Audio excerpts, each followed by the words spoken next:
Bismillah, Assalamualaikum warahmatullahi wabarakatuh. Anak-anak saja semuanya, semoga semuanya dalam keadaan sehat dan tetap semangat. Baik, sebelum kita memulai pembelajaran, silakan anak ustazah membaca doa sebelum belajar dan zikir pagi dan petangnya. Jangan pernah lupa ya. Nah, sekarang kita belajar di Rosa, temanya rukun sholat. Poin A, pengertian rukun sholat. Yang dimaksud dengan rukun sholat adalah setiap perkataan atau perbuatan yang akan membentuk hakikat sholat. Jika salah satu rukun ini tidak ada, maka sholat pun tidak dianggap secara syar'i dan juga tidak bisa diganti dengan sujud sahwi. Meninggalkan rukun sholat ada dua bentuk. Yang pertama, meninggalkannya dengan sengaja. Dalam kondisi seperti ini, sholatnya batal dan tidak sah dengan kesepakatan para ulama. Yang kedua, meninggalkannya karena lupa atau tidak tahu.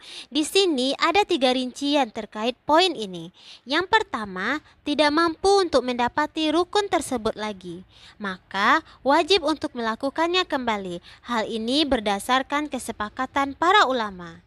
Yang kedua, jika tidak mampu mendapatinya lagi, maka sholatnya batal menurut ulama Hanafiyah. Sedangkan jumhur ulama atau mayoritas ulama berpendapat bahwa rakaat yang ketinggalan rukun tadi menjadi hilang.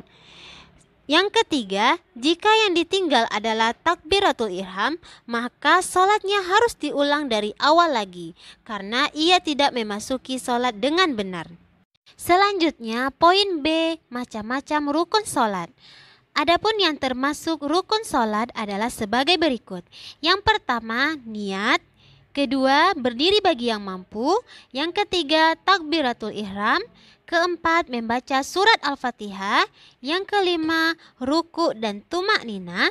Yang keenam, iktidal dengan tumak nina. Yang ketujuh, sujud 2 kali dengan tumak nina.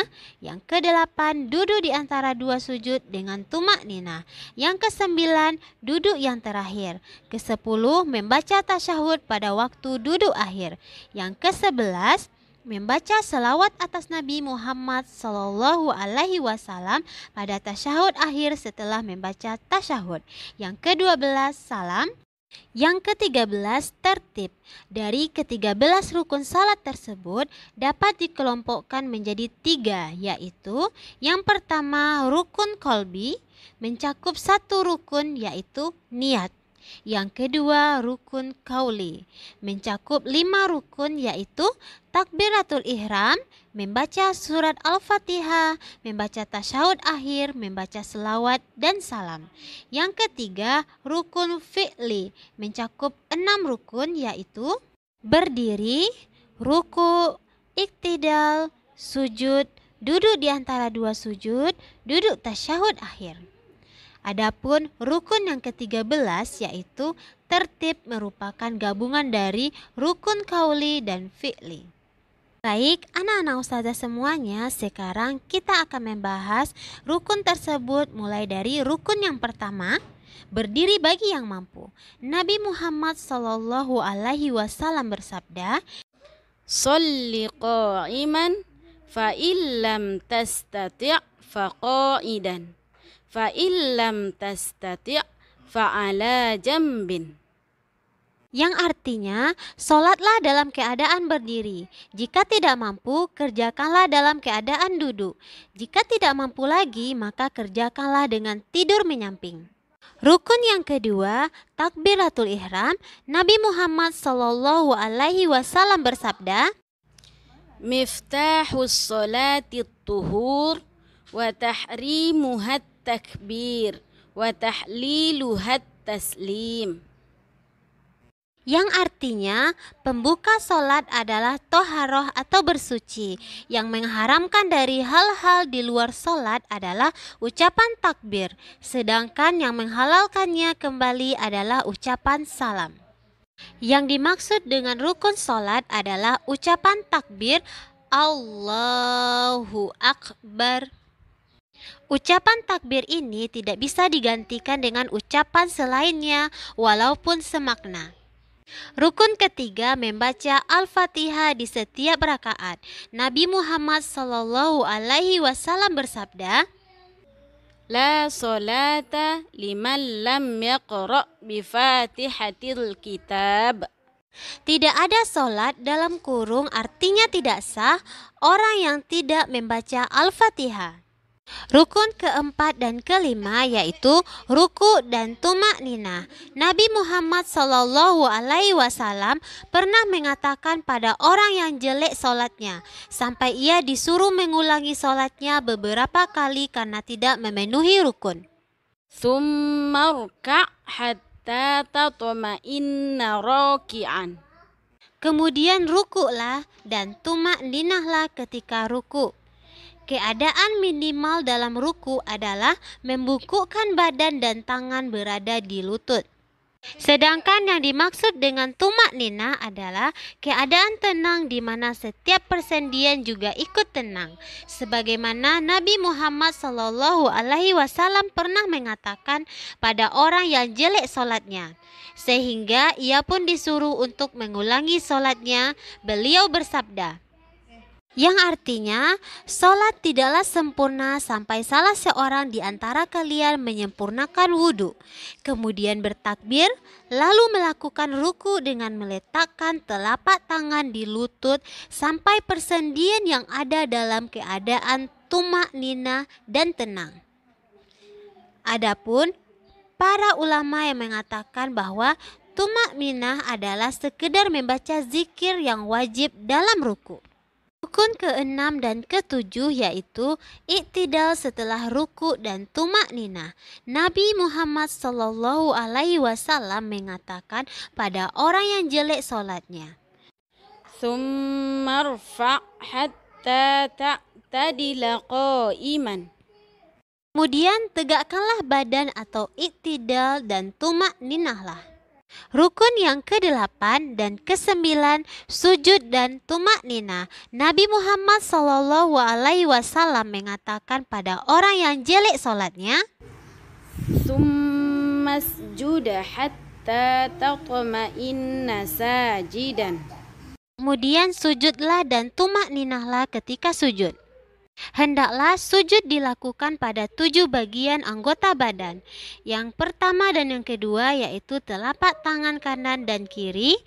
Yang ketiga dan keempat yaitu lutut kanan dan kiri. Yang kelima dan keenam ujung kaki kanan dan kiri. Dan yang ketujuh dahi sekaligus dengan hidung.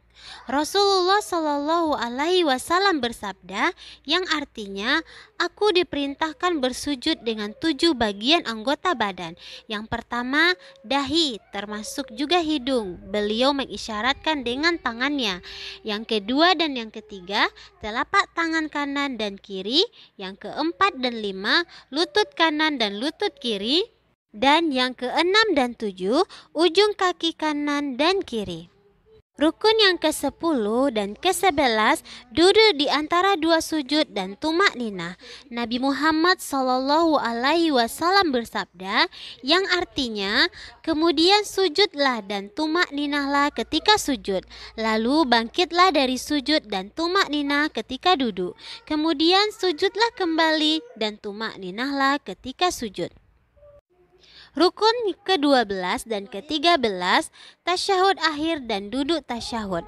Nabi Muhammad SAW bersabda, Fa idza qa'ada ahadukum fis sholati falyakul at-tahiyyatu lillah. jika salah seorang antara kalian duduk tasyahud dalam solat, maka ucapkanlah At-tahiyyatu lillah. Rukun ke-15 yaitu salam, sebagaimana di dalam sebuah hadis yang tadi sudah Ustazah sampaikan, yang artinya yang mengharamkan dari hal-hal di luar sholat adalah ucapan takbir, sedangkan yang menghalalkannya kembali adalah ucapan salam. Yang termasuk dalam rukun di sini adalah salam yang pertama.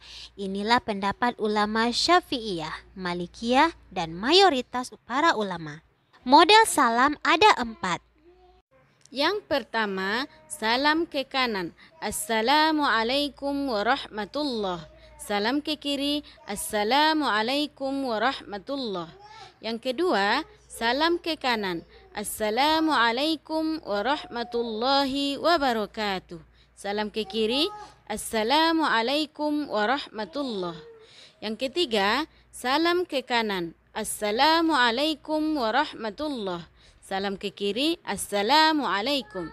Yang keempat, salam sekali ke kanan. Assalamualaikum. Rukun ke-16 urut dalam rukun-rukun yang ada. Alasannya karena dalam hadis orang yang jelek sholatnya digunakan kata summa dalam setiap rukun dan summa bermakna urutan. Baik, anak-anak ustazah semuanya, itulah materi pembelajaran kita hari ini. Semoga anak ustazah dapat memahaminya dengan lebih baik.